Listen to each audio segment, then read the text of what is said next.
Hello everyone, I am Rinki Srivastava from मॉन कला। आज के इस ट्यूटोरियल में हम देखेंगे कि किस तरीके से हम अपने श्रीनाथ जी के फेस में कलर करेंगे। फेस में कलर हम लोग फ्लैट कलर नहीं करेंगे, थोड़ी सी शेडिंग करेंगे।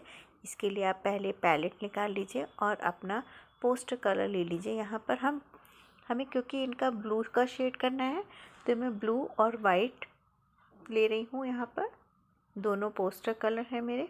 आप अभी पोस्टर कलर से ही करेंगे, आप चाहें तो वाटर कलर से भी कर सकते हैं, टेक्निक सेम रहेगी।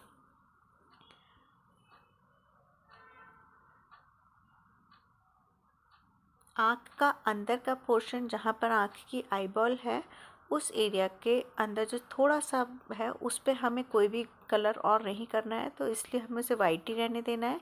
तो हम पहले वहाँ पर वाइट कर दे रहे हैं। अगर हम उसमें पहले डार्क कलर कर देंगे फिर उसको कितना भी वाइट करने की कोशिश करेंगे तो वो प्रॉपर नहीं आएगा, इसलिए मैंने उस पर पहले ही वाइट कर दिया है।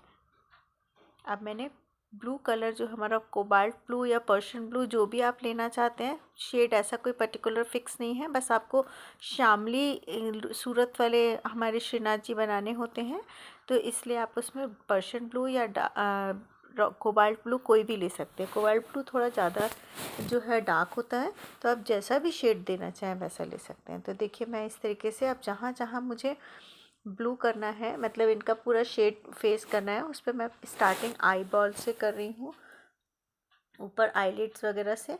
तो उस एरिया पे मैंने कर दिया कलर। यहाँ पर अभी हमें कोई शेडिंग नहीं देनी, तो हमें फ्लैट शेड बनाकर उसका कलर करना है। पूरे पे एक साथ नहीं करेंगे, अदरवाइज़ क्या होगा कि आप फिर बाद में दोबारा से आपको ट्रेसिंग करनी पड़ेगी। तो जो बेस्ट तरीका है वो मैं आपको यहाँ बता रही हूँ कि किस तरीके से करना है। देखिए आपको इस तरीके से एक एक चीज़ को करना है। जैसे मैंने पहले आइज़ कर दी है ना, आँखों की पलकें करी हैं मैंने। और अगर हाँ करते समय देखिए आपका ऊपर जो हमारा गोल्ड पोर्शन है उसके ऊपर कहीं कलर लग जाए, तो आप इस तरीके से उसे पहले तुरंत ही डाइल्यूट करें पानी से, जैसा कि मैंने किया था, और उसके बाद पेपर नैपकिन से उसको तुरंत हटा लें, नहीं तो जम जाने के बाद फिर वो कलर नहीं निकलेगा। मेरा ब्रश से उठाते में थोड़ा टपक गया था, जिसको मैंने तुरंत ही सही करा है। अब फोरहेड से देखिए मैं क्लोज़अप कर दे रही हूँ ताकि आपको अच्छे से दिखाई दे। फोरहेड किया मैंने और अब मैं नोज़ का एरिया कर रही हूँ। नॉस्ट्रिल करे मैंने। अभी सेम शेड ले रही हूँ लेकिन पार्ट्स में कर रही हूँ, ताकि हमारा पूरा एक फ्लैट अगर हम कर देंगे तो पूरा फ्लैट एक सा हो जाएगा, फिर हम उसमें आँख नाक मुंह सब आइडेंटिफाई नहीं कर पाएंगे और बहुत दिक्कत आएगी। इसलिए आप लोग भी कभी भी करें फेस पे या कोई भी अंदर डिटेलिंग वाले में, तो थोड़ा थोड़ा एरिया करके करिए।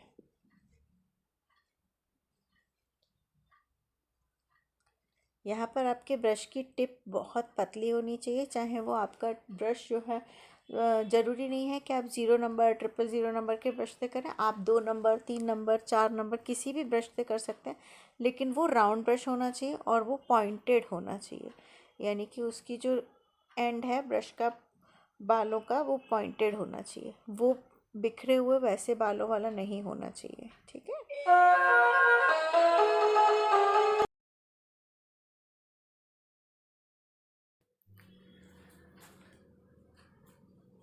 अब हम इसमें ध्यान देंगे कि किस तरीके से हमारा इसका आगे की तरफ हम इसमें शेडिंग करेंगे। शेडिंग की जगह पहले हम लोग इसमें आउटलाइन कर रहे हैं। देखिए पूरा फेस की शेप के अकॉर्डिंगली इसमें आउटलाइन करनी है।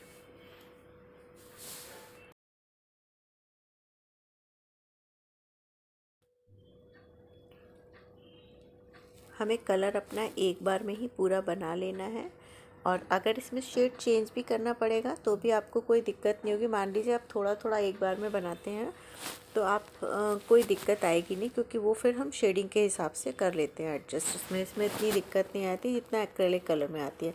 पोस्टर कलर में आप जब काम करते हैं तो काम करने के बाद आपके संग अगर आप दूसरे कलर की टोन चेंज करना चाहते हैं तो भी आप कर सकते हैं, है ना। एक्रेलिक में भी कर सकते हैं लेकिन उसमें थोड़ी सी ज़्यादा डिफ़िकल्टी आती है, क्योंकि एक्रेलिक बहुत जल्दी सूख जाता है।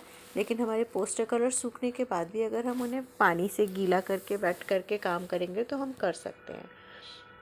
यहाँ पर देखिए मैंने एक शेड अब डार्क बनाया है, क्योंकि मैंने जितना भी लाइट टोन बनाया था वो मैंने कर दिया जहाँ जहाँ मुझे करना था, जो हाइलाइटेड वाले एरिया थे। इसके अलावा मैंने डार्क टोन बनाया जो मैं आईब्रोज और आई लैशेस के ऊपर के एरिया में करूँगी। उस एरिया को कवर करने के लिए वो थोड़ा सा डार्क होता है, तो उससे इस तरीके से करने से क्या होता है कि हमारे जो हमारी ड्राइंग है वो ईज़िली हमें दिख जाएगा, यानी कि हर एक पार्ट्स, कौन सी आइज़ कहाँ पर है, कौन सा नोज़ का पार्ट किधर है, वो सारा कुछ इस तरीके से अलग अलग दिखाई देता है। अब जो बाकी का एरिया है उसमें भी हम ये ब्लू कलर करेंगे, तो अब इसमें आप मिक्स करके कर सकते हैं, दोनों को अलग अलग कर सकते हैं।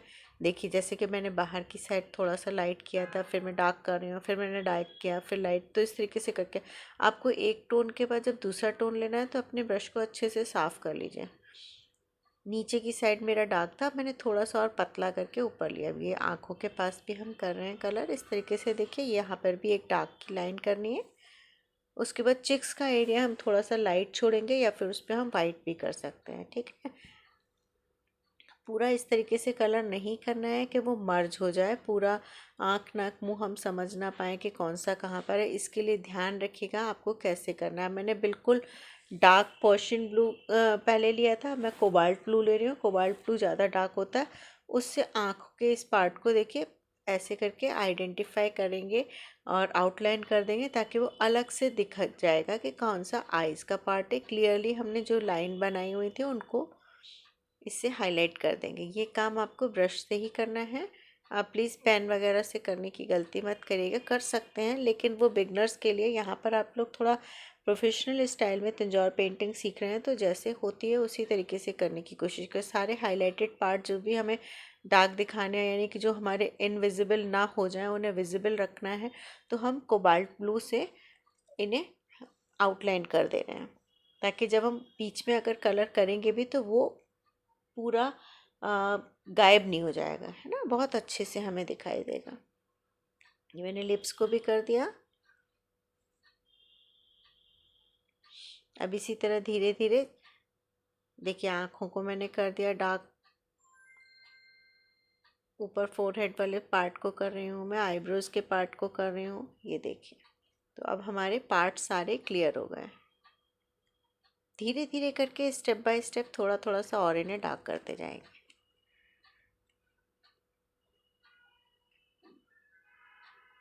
हमें ध्यान से करना है, कलर हमारे गोल्ड के ऊपर ना आ जाए, और अगर गोल्ड के ऊपर आएगा तो आपको उसे साफ़ कर देना है तुरंत। ये देखिए अब मैं यहाँ पर बीच के चिक्स वाले पोर्शन में, बाकी के उसमें थोड़ा लाइट शेड कर रही हूँ। मैंने लाइट शेड, डार्क शेड और बिल्कुल डार्क, तीन अलग अलग शेड बना के आपको प्लेट में दिख रहे होंगे। साथ में मैंने बगल में वाइट भी रखा है, जहाँ मुझे लाइट करना होगा तो वहाँ मैं थोड़ा थोड़ा वाइट भी लूँगी।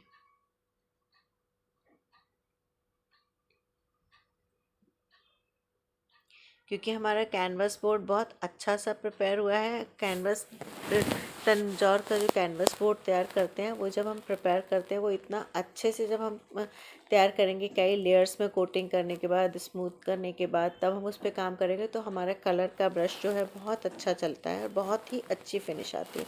आप देख सकते हैं कितना खूबसूरती से काम निकल के आ रहे हैं, बहुत परफेक्टली ब्लेंड हो रहे हैं कलर हमारे।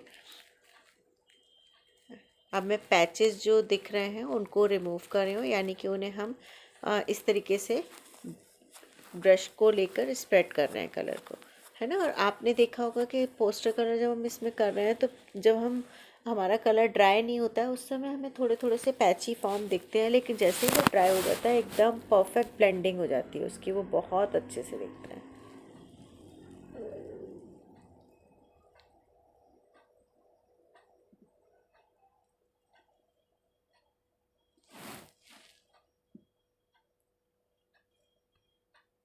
ये हमारा एक तरीके से बेस तैयार हो गया फेस का। इसमें भी शेडिंग का काम बाकी है, वो अभी आप देखिएगा कैसे करेंगे।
यहाँ पर अब मैं लिप्स के पोर्शन को हाईलाइट कर रही हूँ, लिप्स और नोज़ के को।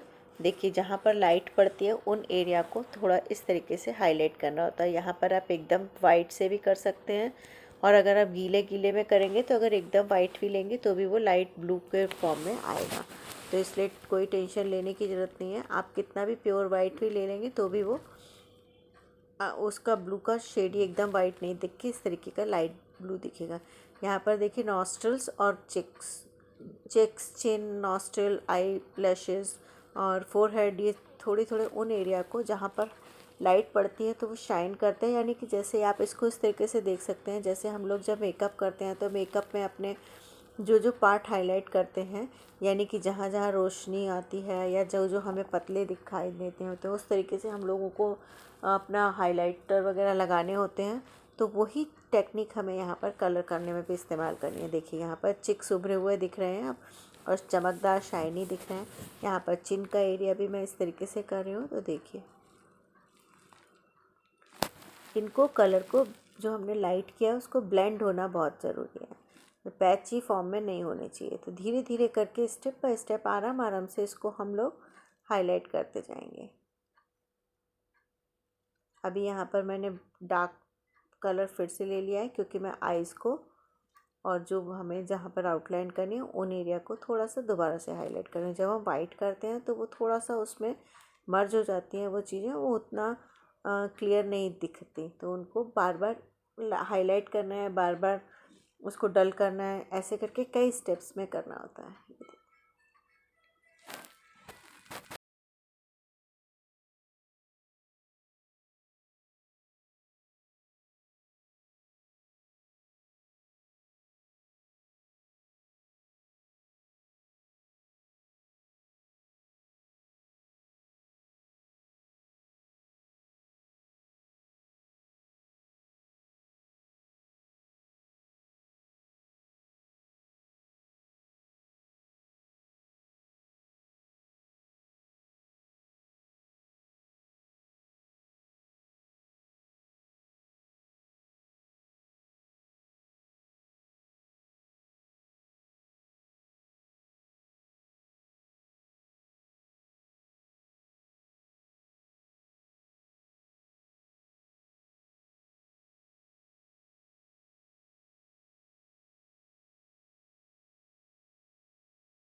चिक्स का एरिया, चिन का एरिया, फोरहेड, सब कुछ धीरे धीरे धीरे धीरे स्टेप बाय स्टेप करते जाना है। जॉ लाइन, सभी चीज़ें है ना, एक साथ जल्दबाजी नहीं करनी है। अब मैं यार रेड कलर ले रही हूँ, क्योंकि इनका जो तिलक है माथे का, श्रीनाथ जी का, उसको करना है हमें।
इसके साथ साथ देखिए मैंने यहाँ स्किन कलर जैसा लाइट पिंक जैसा कलर भी बनाया है, जो कि मैं अब जहाँ हमारा बॉर्डर के बाहर की ओर एरिया है जहाँ पर हमने फ्लावर वगैरह बनाया उनको भी थोड़ा थोड़ा सा इस तरीके से गोल्ड के ऊपर हम कलर करके हाईलाइट कर सकते हैं।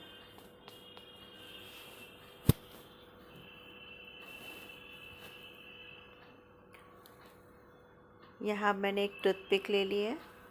ये देखिए ब्रश भी मैंने अपना अच्छे से साफ़ कर लिया। आपको जहाँ डॉट डालने हैं वहाँ पर अब आपको टूथपिक की सहायता से, ब्रश से भी आप कर सकते हैं लेकिन टूथपिक से करना ज़्यादा आसान होता है।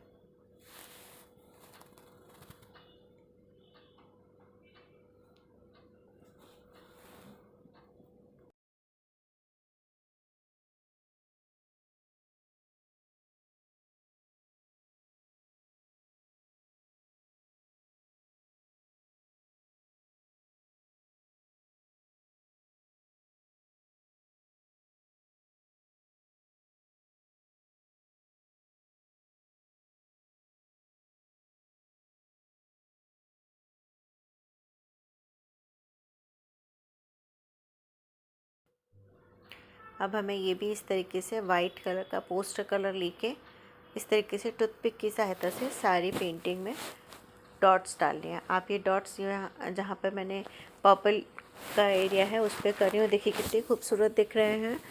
ये तंजौर पेंटिंग में ये फाइनल टचिंग में इस तरीके का आता है। ये काम करने से पेंटिंग की खूबसूरती और भी ज़्यादा निखर आती है।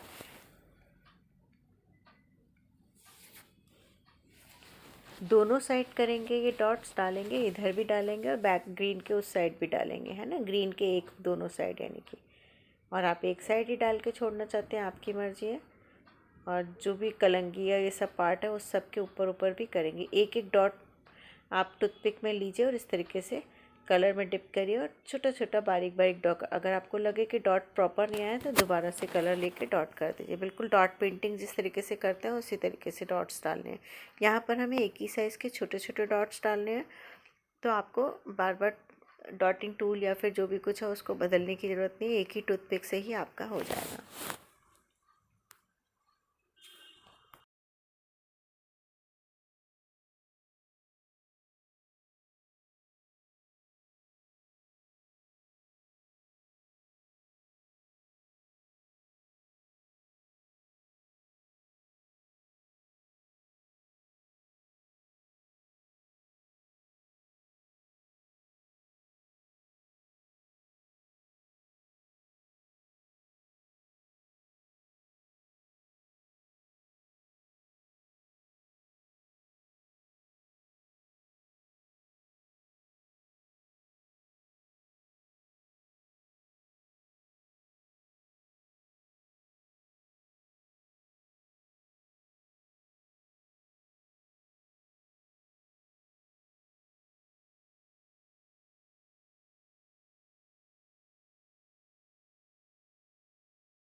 अब मैं बाहर की साइड भी देखिए डॉट्स डाल रही हूँ। पर्पल पे भी आप देखेंगे कि कितने प्यारे लग रहे हैं वाइट डॉट्स, और रेड के ऊपर भी कितने खूबसूरत लग रहे हैं। करते ही इस एकदम हमारी पेंटिंग में जान आ गई। ऐसे लग रहे हैं बिल्कुल जैसे कि मोती बिखरे हुए हैं, है ना, एक लाइन से मोती पिरे हुए हैं। बहुत खूबसूरत लगते हैं ये। आप देखोगे हर तंजौर पेंटिंग में इस तरीके के आपको डॉट्स दिखेंगे। और वो हर एक पेंटिंग में 4 चांद लगा देते हैं। और वैसे भी श्रीनाथ जी का तो श्रृंगार होता ही जरकिन, मोती, beads, Kundan, stone, gold in सब से है, तो वो तो लगते ही बहुत खूबसूरत हैं। अद्भुत श्रृंगार होता है इनका तो।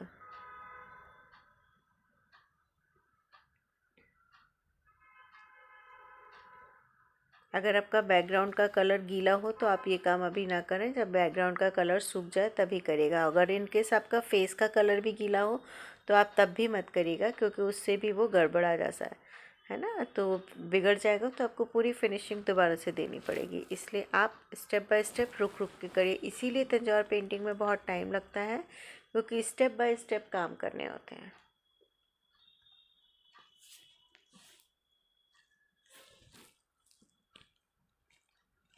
आई होप आप लोगों को ये पेंटिंग बनाने में बहुत मज़ा आ रहा होगा और बहुत ही खूबसूरत हमारे श्रीनाथ जी तैयार हो रहे हैं। और उम्मीद करती हूँ आप सबके भी ऐसे ही खूबसूरत श्रीनाथ जी तैयार होंगे।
अब आप अपनी पेंटिंग की खूबसूरती बढ़ाने के लिए और जिधर भी वाइट डॉट्स डालना चाहते हैं डाल सकते हैं।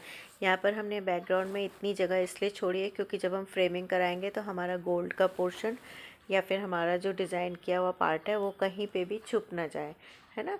तो हर एक पेंटिंग को बनाने के लिए आपको कम से कम 1-1 इंच या 1-1 1-2 सेंटीमीटर तो ज़रूर से जगह